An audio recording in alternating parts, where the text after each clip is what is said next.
നമസ്കാരം. ഓസ്ട്രേലിയയിലെ സിഡ്നിയിലുള്ള ബോണ്ടി ബീച്ചിൽ ജൂതമത വിശ്വാസികൾ തങ്ങളുടെ പ്രകാശത്തിൻ്റെ ഉത്സവമായ ഹനുക്ക ആഘോഷിക്കുവാൻ ഒത്തുചേർന്ന വേളയിൽ നടന്ന ഭീകരാക്രമണം ലോക മനസാക്ഷിയെ നടുക്കിയിരിക്കുകയാണ്. സമാധാനപരമായി നടന്നു വന്ന ചടങ്ങിലേക്ക് ഇരച്ചുകയറിയ ഭീകരർ നടത്തിയ വെടിവെപ്പിൽ 15ഓളം പേർ കൊല്ലപ്പെടുകയും അനേകം പേർക്ക് പരിക്കേൽക്കുകയും ചെയ്തു.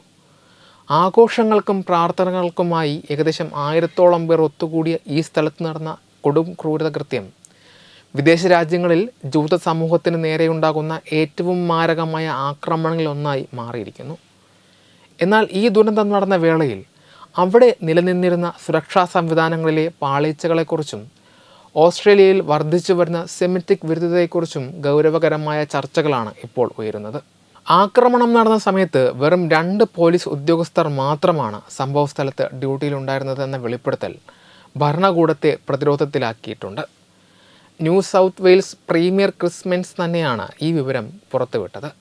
10 മിനിറ്റോളം നീണ്ടുനിന്ന വെടിവെപ്പിനിടെ അക്രമികളെ നേരിടാൻ മതിയായ സുരക്ഷാ സേന അവിടെ ഉണ്ടായിരുന്നില്ല എന്നത് വലിയ വീഴ്ചയായി ചൂണ്ടിക്കാണിക്കപ്പെടുന്നു. എങ്കിലും സമീപത്തുണ്ടായിരുന്ന പെട്രോളിംഗ് സംഘം ഉടൻ തന്നെ സ്ഥലത്തെത്തുകയും അക്രമികളെ നേരിടുകയും ചെയ്തു. സ്വന്തം കൈവശമുണ്ടായിരുന്ന ചെറിയ ആയുധങ്ങൾ ഉപയോഗിച്ച് 50 മീറ്ററോളം ദൂരെ നിന്ന് തോക്കുധാരികളായ ഭീകരരെ നേരിട്ട പോലീസ് ഉദ്യോഗസ്ഥരുടെ ധീരത പ്രശംസനീയമാണ്. എങ്കിലും മുൻകൂട്ടി നൽകിയ മുന്നറിയിപ്പുകൾ അവഗണിക്കപ്പെട്ടുവെന്ന ആക്ഷേപം ശക്തമാണ്. ഭീകരരെ തടയുവാൻ ശ്രമിക്കുന്നതിനിടെ ജീവൻ ബലി നൽകേണ്ടി വന്ന സാധാരണക്കാരായ ജനങ്ങളുടെ ധീരത ഈ ദുരന്തത്തിനിടയിലെ നൊമ്പരപ്പെടുത്തുന്ന ഓർമ്മയാണ്. ബോറിസ്, സോഫിയ ഗുർമാൻ എന്നീ ദമ്പതികൾ അക്രമികളെ തടയുവാൻ ശ്രമിക്കുന്നതിനിടെയാണ് കൊല്ലപ്പെട്ടത്. അതുപോലെ അഹമ്മദ് അൽ അഹമ്മദ് എന്ന വ്യക്തി അക്രമികളിൽ ഒരാളെ നേരിടുകയും അയാളെ നിരായുധീകരിക്കുവാൻ ശ്രമിക്കുകയും ചെയ്തു. ഇദ്ദേഹത്തിന് സാരമായ പരിക്കേറ്റിട്ടുണ്ട് എങ്കിലും അപകടനില തരണം ചെയ്തിട്ടുണ്ട്. മറ്റൊരു സിവിലിയനായ റോവൻ മോറിസണും അക്രമികളെ ചെറുക്കുവാൻ ശ്രമിക്കുന്നതിനിടെ വെടിയേറ്റ് മരിച്ചു. ഈ സാധാരണക്കാരുടെ ഇടപെടലുകൾ ഉണ്ടായിരുന്നിട്ടില്ല എങ്കിൽ മരണസംഖ്യ ഇനിയും വർദ്ധിക്കുമായിരുന്നു എന്നാണ് ലഭ്യമായ ദൃശ്യങ്ങളിൽ നിന്ന് വ്യക്തമാകുന്നത്. അക്രമത്തിന് പിന്നാലെ ഓസ്ട്രേലിയൻ സർക്കാരിനെതിരെ ജൂത സമൂഹത്തിൽ നിന്ന് കടുത്ത പ്രതിഷേധമാണ് ഉയരുന്നത്.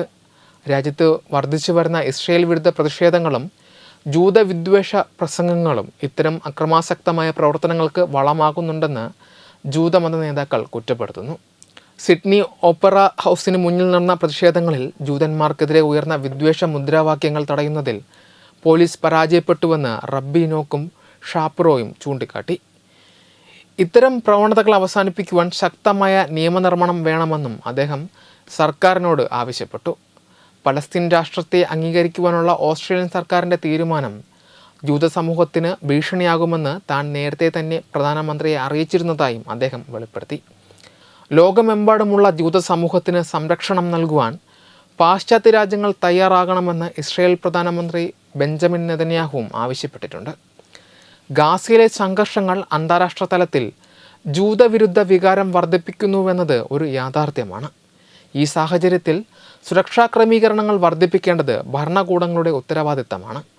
ബോണ്ടി ബീച്ചിലെ ഭീകരാക്രമണത്തിന് ഇരയായവരുടെ സംസ്കാര ചടങ്ങുകൾ ബുധനാഴ്ച മുതൽ ആരംഭിക്കുകയാണ്.